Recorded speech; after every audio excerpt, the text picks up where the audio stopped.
Margaretha Gertruida Zelle lahir pada 7 Agustus 1876 di Leeuwarden, Belanda. Ia tumbuh dalam keluarga yang awalnya cukup berada. Ayahnya seorang pengusaha yang penuh kasih sayang, dan kehidupannya sebagai anak perempuan pertama terasa hangat. Namun semua berubah saat usaha ayahnya bangkrut, ibunya meninggal, dan keluarganya tercerai-berai. Di usia remaja, Margaretha harus hidup dari satu kerabat ke kerabat lain, kehilangan arah dan harapan. Pada usia 18 tahun, ia menikah dengan seorang perwira militer Belanda, Rudolf MacLeod, yang jauh lebih tua dan ditugaskan ke Hindia Belanda yang sekarang adalah Indonesia. Di tanah yang asing itu, Margaretha menemukan dua hal, penderitaan dan daya tarik dunia timur. Suaminya kasar dan pemabuk, sementara anak laki-laki mereka meninggal dalam kondisi tragis. Hanya anak perempuan mereka yang bertahan. Dalam tekanan rumah tangga dan keterasingan, Margaretha mulai belajar tarian Jawa dan kebudayaan lokal. Ia menyerap keindahan dan mistik yang tidak dikenalnya di tanah kelahirannya. Pernikahan itu hancur. Margaretha kembali ke Eropa sendirian, membawa luka masa lalu dan nama baru yang akan mengubah hidupnya, Matahari. Nama yang dalam bahasa Melayu berarti matahari, tapi di dunia barat akan menjadi simbol misteri, eksotisme, dan kontroversi. Ketika Matahari tiba di Paris pada awal 1900-an, ia tidak punya apa-apa kecuali pesona dan keberanian.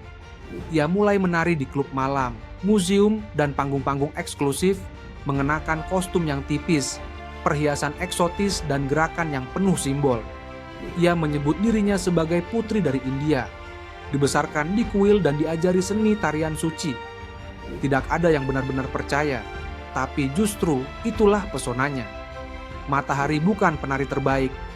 Banyak kritikus menyebut gerakannya terbatas dan monoton.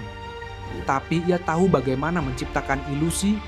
Ia tampil bukan hanya dengan tubuhnya, tapi dengan cerita. Dalam dunia yang penuh perang, ketegangan, dan perubahan sosial, ia adalah fantasi yang menjanjikan pelarian. Kalangan elit, diplomat, bangsawan, dan bahkan perwira militer tertarik padanya. Tidak hanya karena kecantikannya, tapi karena akses dan rahasia yang mungkin ia bawa. Namun, ketenaran tidak selamanya bersinar. Saat Perang Dunia Pertama meletus, Eropa menjadi ladang kecurigaan. Segala sesuatu yang misterius berubah menjadi ancaman. Dan di tengah semua itu, Matahari perlahan ditarik masuk ke permainan yang jauh lebih mematikan daripada panggung pertunjukan. Pada tahun 1916, Matahari sudah tidak setenar dulu. Umurnya hampir 40, penampilan tak seberani sebelumnya, dan ia butuh uang. Hubungan dengan para pejabat militer memberinya akses dan juga godaan. Ia mulai melakukan perjalanan antara negara-negara yang terlibat perang, Prancis, Jerman, Belanda, dan Spanyol. Di tengah konflik global yang membelah dunia, jaringan spionase muncul di mana-mana. Siapapun bisa menjadi informan, dan Matahari, dengan koneksinya yang luas, dianggap sebagai aset potensial. Ia didekati oleh intelijen Jerman untuk menjadi mata-mata. Namun, menurut beberapa sumber, ia juga menjalin kontak dengan pihak Perancis. Disinilah semuanya menjadi kabur. Beberapa percaya bahwa ia bermain di dua sisi, hanya demi uang. Yang lain meyakini bahwa ia sebenarnya bekerja untuk Perancis, namun dijebak oleh lawan. Matahari sendiri mengaku hanya menjual gosip ringan yang tidak penting. Tapi di zaman perang, tidak ada informasi yang dianggap ringan. Perang bukan hanya soal senjata, tapi juga soal informasi, tipu daya, dan propaganda. Dan dalam dunia seperti itu, seseorang seperti Matahari dengan masa lalu penuh teka-teki dan kecantikan yang mencuri perhatian menjadi sasaran empuk. Awal tahun 1917, Matahari ditangkap oleh pihak berwenang Prancis di hotel tempat ia menginap di Paris. Ia dituduh sebagai agen Jerman yang menyebabkan kematian ribuan tentara Prancis. Tuduhan itu mengejutkan banyak pihak, tapi pihak militer bersikeras memiliki bukti. Telegram yang dikirim dalam kode oleh Jerman dan menyebut nama Hajj 21, yang mereka klaim sebagai Matahari. Namun keabsahan bukti itu masih diperdebatkan hingga hari ini. Banyak ahli sejarah percaya bahwa pesan itu sengaja dikirim untuk menjebaknya. atau dibiarkan terbaca oleh pihak Prancis karena Jerman sudah mencurigainya sebagai agen ganda. Tapi saat itu, kebenaran tidak sepenting pesan yang ingin disampaikan pemerintah, bahwa mereka bisa mengalahkan pengkhianat. Matahari diinterogasi berulang kali. Ia menyangkal menjadi mata-mata mengatakan hanya mencari nafkah dan tak pernah membocorkan informasi strategis. Ia bersikap tenang, bahkan ketika tahu bahwa nasibnya sudah ditentukan. Dalam catatan pemeriksa, ia tidak pernah menangis. Ia tahu dunia panggung, dan ia tahu kapan pertunjukan terakhirnya akan dimulai. Pada Juli 1917, Matahari diadili di pengadilan militer tertutup. Tidak ada saksi kuat, tidak ada bukti yang benar-benar meyakinkan, namun tekanan publik dan militer sangat besar. Perancis saat itu sedang kalah perang dan butuh simbol.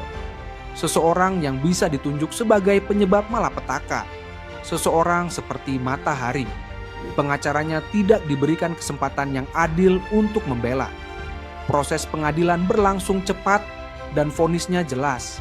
Bersalah sebagai mata-mata, dijatuhi hukuman mati dengan regu tembak. Matahari menerima keputusan itu dengan kepala tegak. Ia menulis surat terakhir untuk putrinya yang tidak pernah sampai. Ia juga menolak memakai penutup mata saat hari eksekusi tiba. Ia berdiri di hadapan regu tembak, mengenakan gaun panjang gelap, tak bergetar sedikit pun. Di usia 41 tahun, ia mengakhiri hidupnya bukan sebagai pahlawan, bukan sebagai penjahat, tetapi sebagai teka-teki yang belum pernah benar-benar terpecahkan. Hingga kini, lebih dari seabad sejak eksekusi itu, nama Matahari masih menjadi teka-teki sejarah yang belum tuntas. Apakah ia benar-benar mata-mata berbahaya, atau hanya korban dari ketakutan kolektif dan stereotip zaman perang? Apakah ia perempuan cerdas yang terlalu berani bermain dalam dunia laki-laki yang penuh intrik? Atau sekadar simbol dari bagaimana pesona bisa dengan mudah dijadikan alasan untuk menghakimi? Sejarah seringkali tidak memberikan jawaban mutlak, hanya potongan-potongan kisah yang saling bertabrakan. Tapi satu hal yang pasti, kisah Matahari bukan sekadar cerita tentang pengkhianatan atau spionase. Ia adalah gambaran bagaimana dunia memperlakukan perempuan yang tak sesuai harapan masyarakat, dipuji saat menarik, dikorbankan saat tak lagi berguna. Jika kisah ini membuatmu berpikir ulang tentang bagaimana dunia bekerja, jangan biarkan cerita seperti ini tenggelam begitu saja. Beri dukunganmu dengan menekan tombol like. Tinggalkan pendapatmu di kolom komentar dan subscribe agar kamu tidak ketinggalan cerita-cerita sejarah kelam lainnya yang sering luput dari sorotan. Karena di balik setiap sosok legendaris selalu ada sisi manusia yang terlupakan. Dan sisi itulah yang layak untuk diungkap bersama.